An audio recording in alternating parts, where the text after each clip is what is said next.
They listen closely, for this is not just any tale. This is a warning, etched into the bones of the past, whispered by the ancestors themselves.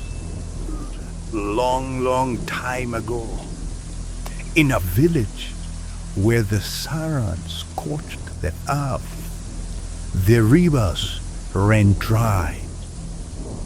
The earth was so dry. There lived a man who committed a sin so unspeakable, but not even a man could imagine, that even the gods turned their faces away.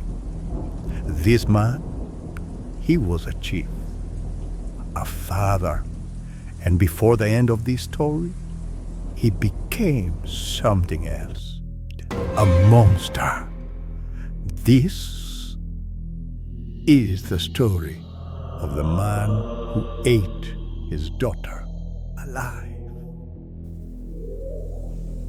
This story emanates from a village called Uzochi. The village of Uzochi was dying.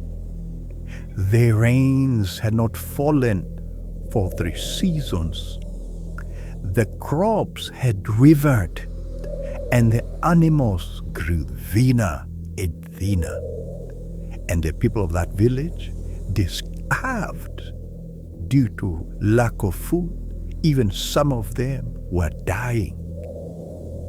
But for days, they prayed for their ancestors to hear them.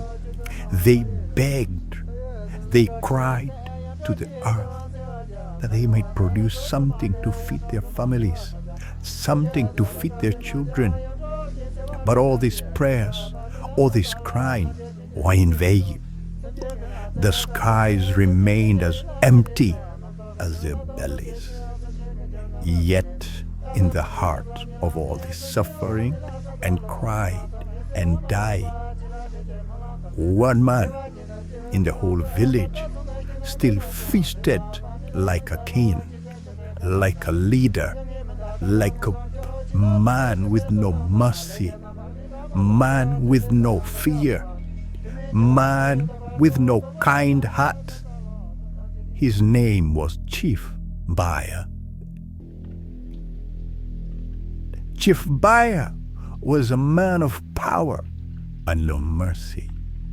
While children cried for scraps, his storerooms overflowed with yams, grains, smoked meat, fish, everything you could think of. Why should I share? He would sneer. The weak perish. That is the way of the world, he said. But his daughter, oh man, his daughter was different from him. She was called Adanna. She possessed a sweet and kind heart. And although she was the chief's daughter, she remained humble and lived among the villagers, loving them, assisting them in anything she could do to them. Old Abala could no longer bear the suffering and the crying of the villagers. At night, she would sneak into her father's stall, filling her arms with food to sleep, into the huts of the starving families, starving children, starving mothers and fathers. She would tell them, "Take this." She would whisper to the elders, This is for the children." She continued her secret kindness for a long time. She continued doing this to every family in every village, ensuring that no family went hungry when she was near. Every home in Uzochi received a share of her father's bounty. But one day, the chief began to notice. So he called Adanna, and he wondered, how are the villagers managing to survive during such a drought? One day, he inquired of his daughter, Adanna, tell me the truth. Where are the villagers getting food to sustain them? Adanna could reply gently, Papa, I no longer know. Perhaps the gods are feeding them to keep them alive. Why do you ask? Don't you want them to survive? Chief Mbaya will smile and say hastily, No, my child. I have no problem.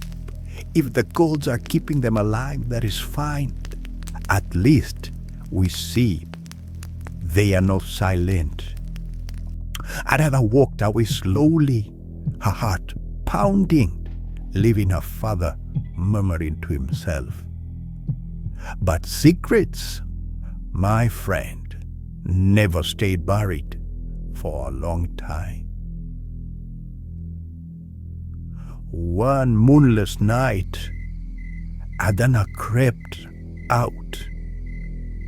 By this time, luck abandoned her.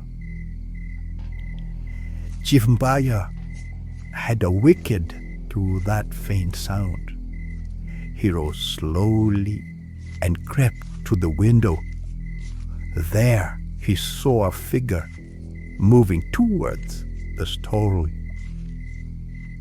He seized his cutlass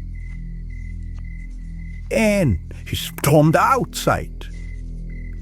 He crept up behind the intruder and leapt slowly that he could not be heard. Adanna screamed as he grabbed her, and she looked at the intruder. Oh my! The chief was shocked, and he said, So you mean that you can betray your blood? He rolled. This is what you've been doing? Stealing food to feed the villagers. He struck her down in fury.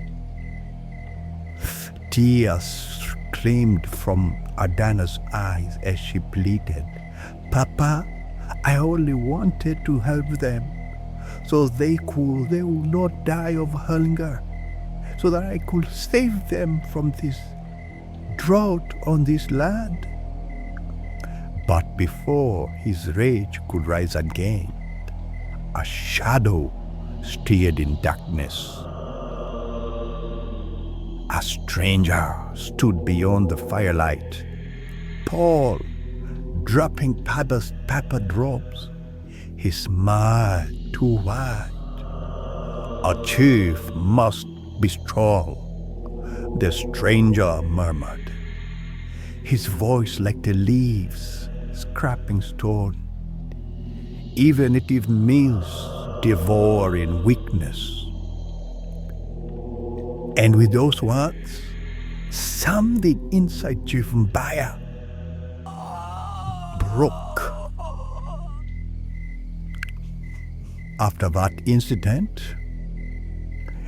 Chief Mbaya was so angry with Adanna.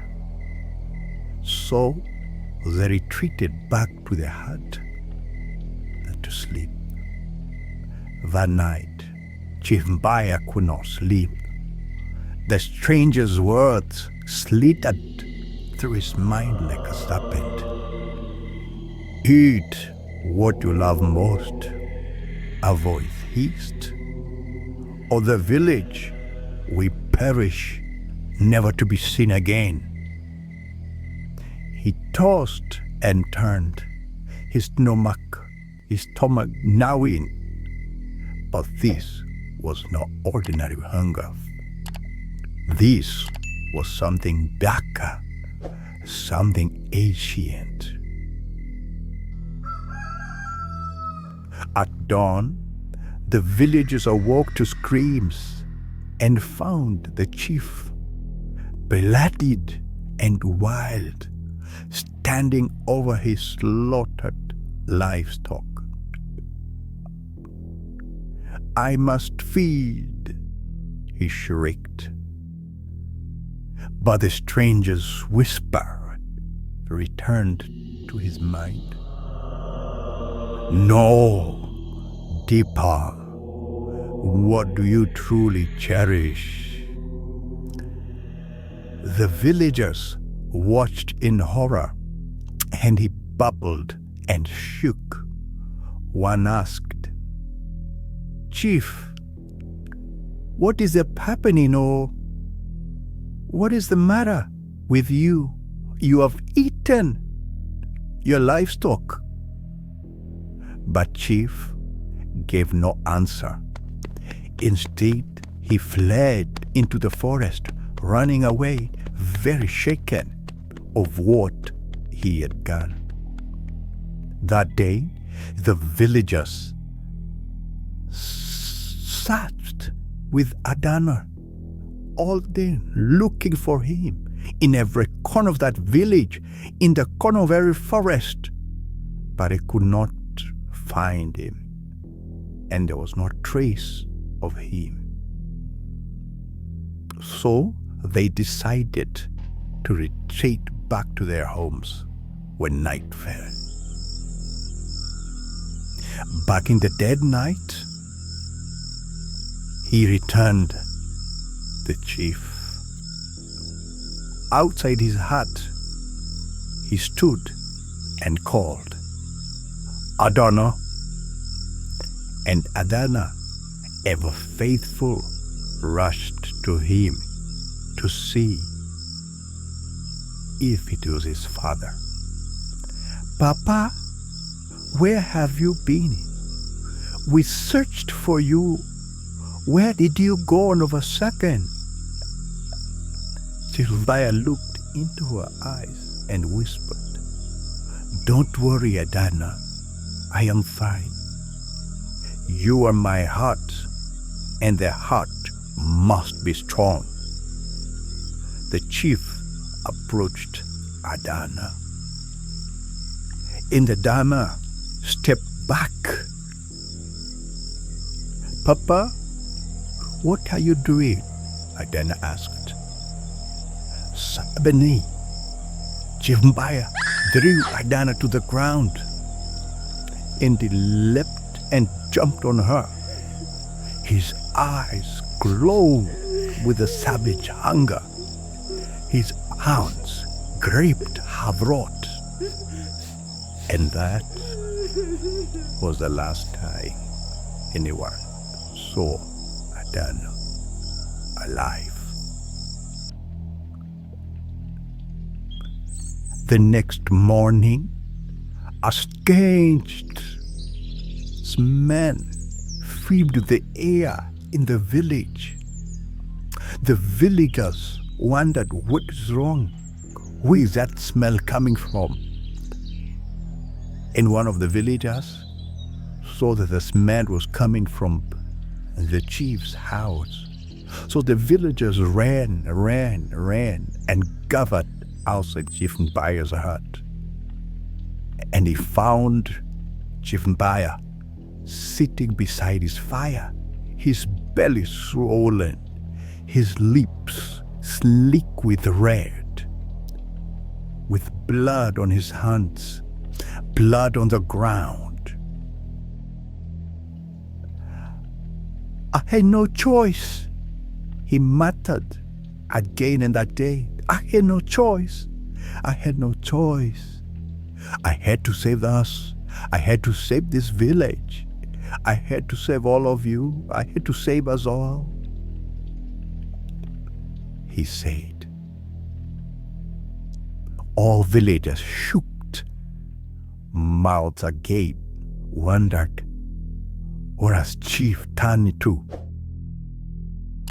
Then, little Obi, curious and terrified at the same time, peeked into the bubbly the pot. What he saw would scar Uzochi forever. Floating in the broth were Adanna's bones. The little Obi cried and said, "He has skinned Adanna." He screamed, "He has feasted from our flesh. The chief has eaten his daughter. The chief has cooked his daughter." Of a time, the villagers wept and wailed and cried, filled the sky, wondering what has befell this village of Uzochi. The villagers, due to what they have seen from their chief, what the chief has become, what the chief has done, they stood there frozen in horror, wondering what has become of our chief. They cried, they yelled, they wept, wondering what has befell them. Then the stranger appeared once more, but this time his robes dissolved, and standing before them was not a man, but Ekwensu, the trickster's spade of punishment. Ha ha ha ha ha! Fool! Ekwensu thundered. You did not eat to serve the village. You ate because hunger festers in your soul. Chief, hearing of that and seeing of that, what was in front of him, he screamed loudly. His body twisted and skewed. His stomach burst open, blood smearing all over. His teeth grew longer in the tract. Ha ha ha ha ha! You will hunger forever, Ekwensu declared, but never digest. You will feast on your own flesh. After all, what Ekwensu declared the trickster spirit, he disappeared into the thin air, leaving the villagers all shocked of what has transpired on their very own eyes. All they could wonder, they could see, was a monster before them. The proud chief was no more. In his place stood a hulked, howling creature, a beast doomed to chew endlessly, but never be filled. And as the villagers stood there, rays began to fall.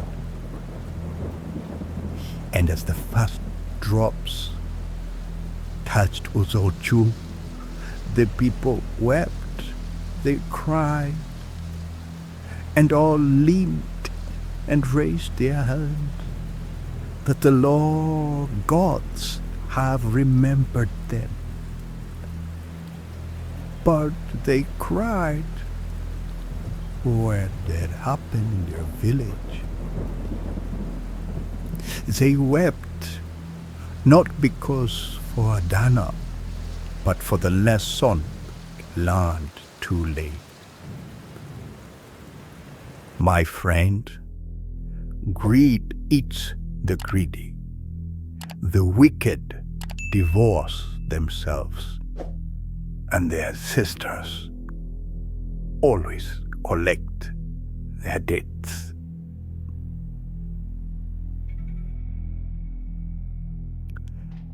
And so, my viewer and listener, remember this tale.